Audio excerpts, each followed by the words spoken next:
विदिशा प्राचीन बेतवा नदी के संरक्षण और उसके पुराने घाटों को संरक्षण देने के उद्देश्य से कांग्रेस कार्यकर्ताओं ने महल घाट सेवा समिति के माध्यम से बेतवा नदी के किनारे पदयात्रा प्रारंभ की है। चरण तीर्थ घाट से यह यात्रा शुरू होकर नदी के किनारे किनारे विभिन्न घाटों से होकर रंगई घाट तक पहुंची।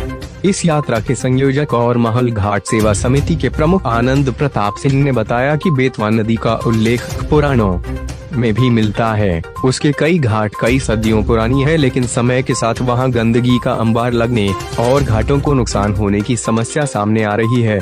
प्रशासन इस ओर ध्यान नहीं दे रहा, जिसके कारण हम सभी इसको बचाने और जागरूकता के लिए पदयात्रा पर निकले हैं। इस यात्रा उपरांत सभी सदस्यों ने कलेक्ट्रेट पहुंचकर कलेक्टर को एक लिखित ज्ञापन सौंपा, जिसमें बेतवा नदी के सभी घाटों को संरक्षित करने और विभिन्न नाले जो बेतवा नदी में मिल रहे हैं और उसे प्रदूषित कर रहे हैं, उन्हें बंद करने की मांग की है।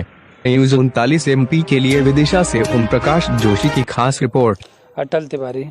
बेतवा के घाटों को सुंदर बनाने संवारने के लिए यहाँ श्रमदानी सालों से लगातार श्रमदान कर रहे हैं और ये श्रमदान तो एक जन जागरण का अभियान है, लेकिन ये प्रशासन और ये नदी घाटी का संरक्षण करने वाले अधिकारी और जनप्रतिनिधियों के आज तक इन्होंने बेतवा के घाटों को गंभीरता से नहीं लिया। जी, मैं प्रशांत शर्मा, मैं सदस्य हूँ महल घाट सेवा समिति का, और आज हमारा विदिशा के प्रति, माँ बेतवा के प्रति जो ऋण है, प्रत्येक विदिशावासी का ये ऋण है जो हमारी जीवनदायिनी है, उसके प्रति सबको सजगता से देखना चाहिए, समझना चाहिए। उसी तारतम्य में हमारे आदरणीय बड़े भाई साहब आनंद प्रताप सिंह जी एवं महल घाट सेवा समिति के नेतृत्व में विदिशा के घाटों का शुद्धिकरण एवं चोर घाट नाले को बंद कराने और सौंदर्यीकरण के संबंध में अभी आज बड़े त्यौहार को देखते हुए भी हम सब ने ये देखा कि प्रशासन की उदासीनता घाटों की ओर निश्चित रूप से है।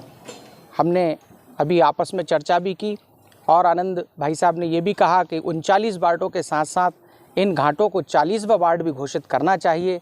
नगर पालिका प्रशासन को इस 40वें वार्ड के लिए भी एक बजट लाना चाहिए, कर्मचारी तैनात करना चाहिए सफाई के, सौंदर्यीकरण के, जिससे हमारी पुण्य सलीला माँ बेतवा एवं उसके तट सौंदर्यीकरण से सुंदर हो सकें और हमारा विदिशा गौरवान्वित हो सके। बहुत बहुत धन्यवाद। आप देखिए साहब, हमने आज कलेक्टर महोदय को ज्ञापन दे के ये बात कलेक्टर महोदय से निवेदन की है कि बेतवा के संरक्षण और बेतवा के पवित्र घाटों के संरक्षण के लिए पिछले कई सालों से, कई वर्षों से ये मांग उठती रही। हमेशा लोग कहते रहे चोर घाट के नाले को बंद करने को हमेशा बात होती, लेकिन आज तक प्रशासन ने और शासन ने कोई सकारात्मक कार्य उसमें नहीं किया। ऐसा क्यों?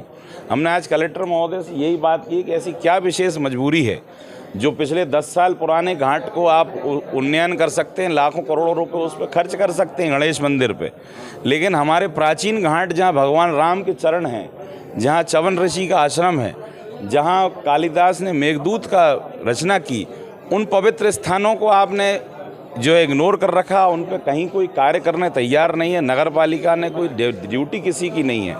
ऐसा क्यों आखिर?